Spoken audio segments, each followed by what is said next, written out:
নমস্কাৰ কৰ্মচাৰী আৰু পেঞ্চনাৰসকলে ডিচেম্বৰ মাহত জানিবলগীয়া 7টা গুৰুত্বপূৰ্ণ খবৰ।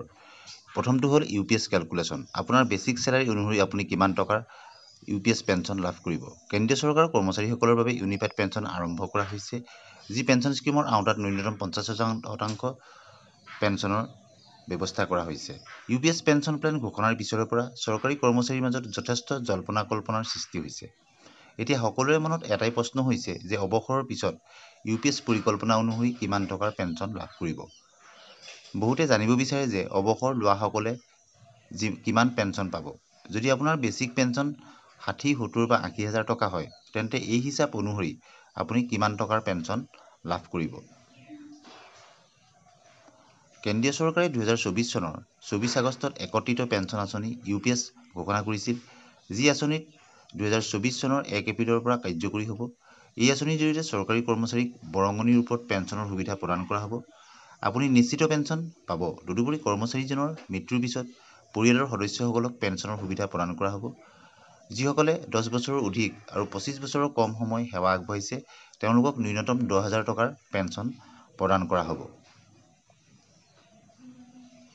25 বছৰ কাম কৰিলে কিমান টকা পেঞ্চন পাব। নিম্নতম 25 বছৰ চাকৰি সম্পূৰ্ণ কৰা লোকসকলৰ বাবে আঁচনিখনে অৱসৰৰ আগৰ যোৱা 12 মাহৰ এভাৰেজ বেচিক চেলাৰী 50% চৰকাৰী কৰ্মচাৰীৰ বাবে পেঞ্চন হিচাপে নিশ্চিত কৰিব।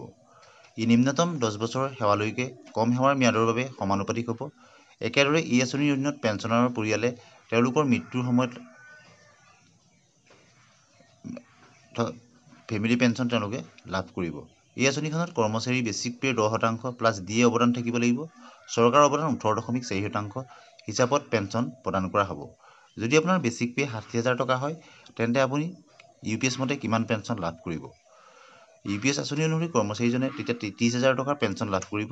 পৰিয়াল পেঞ্চনৰ ক্ষেত্ৰত এই ধনৰাশি 18,000 টকা হ'ব, প্লাছ ডিএ তাৰ লগত যোগ হৈ থাকিব। যদি 60,000 টকাৰ 50% হয়, 30,000 টকা হ'ব আৰু ডিআৰ থাকিব। আৰু 30,000 টকাৰ পাৰিবাৰিক পেঞ্চন 30,000 টকাৰ 60% অৰ্থাৎ 18,000 টকা প্লাছ ডিআৰ হ'বগৈ। একেদৰে যদি 70,000 টকাৰ বেচিক পে' হয়, তেতিয়াহ'লে 35,000 টকাৰ পেঞ্চন প্লাছ ডিআৰ থাকিব আৰু 35,000 টকাৰ 60% অৰ্থাৎ 21,000 টকা হ'ব ফেমিলি পেঞ্চন, লগত ডিআৰ থাকিব। যদি 80,000 টকা হয়, তেন্তে পেঞ্চন হ'ব 40,000 টকা প্লাছ ডিআৰ আৰু 4,000 টকা পৰিয়াল পেঞ্চন আৰু সেইমতে 24,000 টকা ফেমিলি পেঞ্চন তেওঁ লাভ কৰিব। অন্য এটা খবৰলৈ আহিছোঁ। বদলিৰ নিৰ্দেশ নমনা বিষয়া কৰ্মচাৰীৰ বিৰুদ্ধে কঠোৰ হ'ব চৰকাৰ। নতুন কৰ্মস্থলীত সময়মতে যোগদান নকৰিলে সন্মুখীন হ'ব লাগিব কঠোৰ অনুশাসনমূলক ব্যৱস্থাৰ। কৰ্মচাৰী বিভাগে জাৰি কৰিলে কাৰ্যালয় স্মাৰক।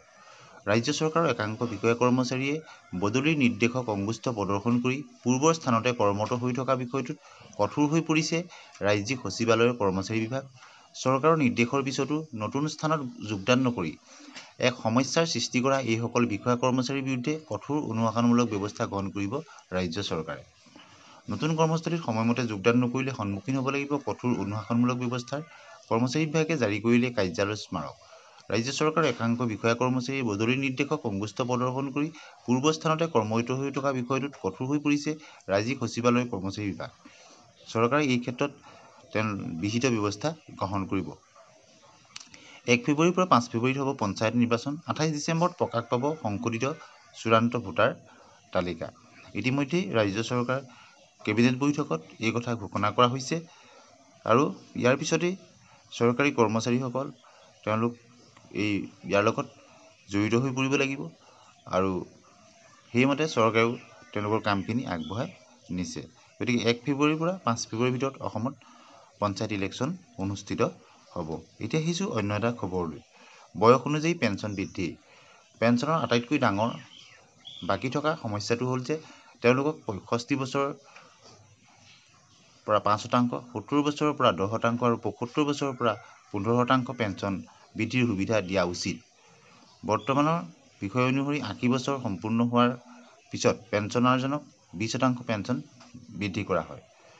ৰাজ্যত সৃষ্টি হ'ব প্ৰবেশনাৰী শিক্ষক।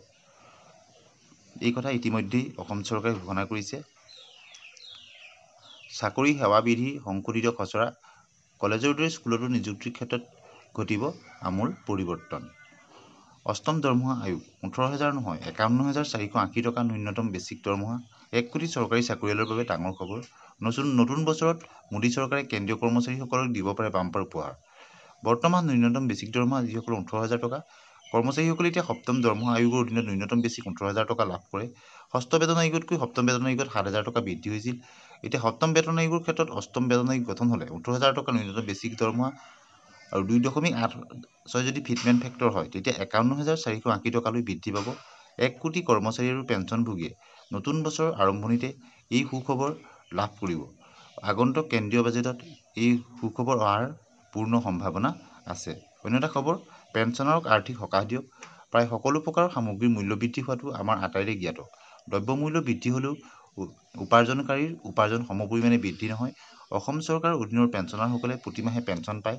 প্ৰতি 6 মাহৰ মূৰে মূৰে মৰগীয়া বানচ 2-3% বৃদ্ধি হ'লেও অসম চৰকাৰৰ অধীনৰ পেঞ্চনাৰসকলৰ মূল পেঞ্চনৰ ক্ষেত্ৰত কোনো পৰিৱৰ্তন নহয়, অৰ্থাৎ মূল পেঞ্চন স্থিৰ হৈ থাকে। বৰ্ধিত দ্ৰব্যমূল্যৰ প্ৰতি লক্ষ্য ৰাখি তেওঁলোকৰ মূল পেঞ্চন বৃদ্ধিৰ কাৰণে দাবী জনাইছে। 3 শতাধিক